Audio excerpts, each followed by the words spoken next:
ನೀನು ಈ ತಂತ್ರ ಕುತಂತ್ರ ಎಲ್ಲ ಮಾಡ್ಬೇಡ. ಬಿಡೋಣ. ನಾನೇನೇ ನೀನು ನಡೆಯಲಿ ನಂಬ್ತಿಲ್ಲ ಅಂತೀಯ. ಬೇಕಾಗಿಲ್ಲ. ನಂಬ್ತಿಲ್ಲ ಅಂತ ಮಾತಾಡೋ ಅವಶ್ಯಕತೆ ಇಲ್ಲ. ಅವಶ್ಯಕತೆ ಇಲ್ಲ. ನಿಷ್ಠ ಏನಿಲ್ಲ ಇಷ್ಟ? ಟೀಮ್ ಅವ್ರಿಗೆ ಬರೀ ಜಗಳ ಮಾಡೋದು ಏನ್ ಮಾಡ್ತಿದ್ಯಾ? ಏನ್ ಮಾಡ್ತಿದ್ಯಾ? ಏನ್ ಮಾಡ್ತಿದ್ಯಾ ರಕ್ಷಿತಾ?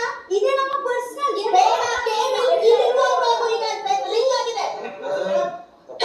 ಕ್ವಶ್ಚನ್ ಮಾಡ್ತಾನೆ ಬೆಳಗ್ಗೆ ಏನ್ ಸೀರಿಯಸ್ ಆಗ್ತಿರ್ಬೇಕು ನೋಡು. ಆತ ಏನ್ ಕೊಟ್ಟಿದ್ದಾರೆ ಬಿಗ್ ಬಾಸ್? ಏನ್ ಕೊಟ್ಟಿದ್ದಾರೆ ಬಿಗ್ ಬಾಸ್? ಆಪೋಸಿಟ್ ಆಗಿ ಡಿಸ್ಟರ್ಬ್ ಮಾಡ್ತಾರೆ. ನಮ್ಗೆ ಬೇಕು ಜ್ಞಾನ ಕೊಟ್ಟು. ಹೋಗೋಣ ಬೆಳಗ್ಗೆ ಅವ್ರು ಇರೋದೇ ಹಾಳು ಮಾಡಕ್ಕೆ. ಗೇಮ್ ಮಾಡೋದೇ ಬೇಡ ಕಿತ್ತಾಡ್ತೀನಿ ಹಿಂಗೆ ಇದೇ ತರ ಹಾಳು ಮಾಡಕ್ಕೆ ನಮ್ಗೆ ಎರಡು ಕೇಳ್ದ. ಏನಂತ ಆಟ ಕೊಡೋರೆ ನಾನು ಕೂತ್ಕೊಂಡೆ ಇದ್ ಮಾಡ್ತಿದ್ದಾರೆ. ನಾವೇ ಕತ್ತೆ ಕಾಯಕ್ ಬಂದಿದ್ದೀವ. ಬಿಗ್ ಬಾಸ್ ಟಾಸ್ಕಿನ ಮೊದಲನೇ ಹಂತದಲ್ಲಿ ಗ್ರೀನ್ ಕಡೆ ಧನುಷ್ ಅವರು ಆಡ್ತಾ ಇದಾರೆ, ಮತ್ತ ಆರೆಂಜ್ ಅಲ್ಲಿ ರಘು ಸರ್ ಆಡ್ತಾ ಇದಾರೆ, ಮತ್ತ ಎರಡನೇ ಹಂತದಲ್ಲಿ ಹೆಣ್ಮಕ್ಳಲ್ಲಿ ಆಡುವವರು ಅಶ್ವಿನ್ ಮ್ಯಾಮು ಮತ್ತ ಜನ್ ಮ್ಯಾಮು, ಸ್ಪಂದನ ಮತ್ತು ಕಾವ್ಯ.